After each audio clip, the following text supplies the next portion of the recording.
Nevertheless, Father Ba had a great difficulty in understanding my arguments that whatever one may think is the minimum decent standard of living that you would like to see everybody have, you cannot impose that willy-nilly on every employer in the country.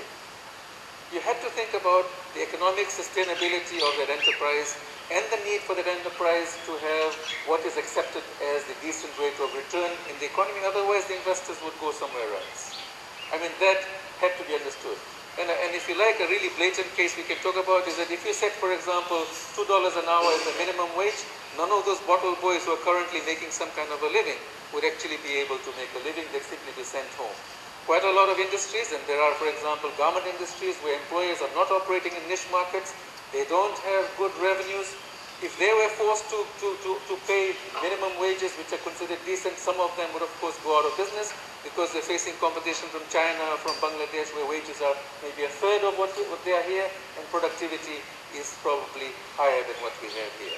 So what I suggested to Father Kevin Ba was that he had to accept that economic sustainability of the enterprise must be a foundation of these setting of decent wages. And he accepted that. And to his great credit, despite the moral repugnance this attitude felt towards his argument, he did accept that, if it could be genuinely established. Here I pay tribute to Equia and Father Kevin Ba, because through their energetic advocacy with successive governments, and it started during the time of the Garase government, but continuing since then, the Just Wages study was accepted by the Ministry of Labour, largely initiated in 2008 in this year.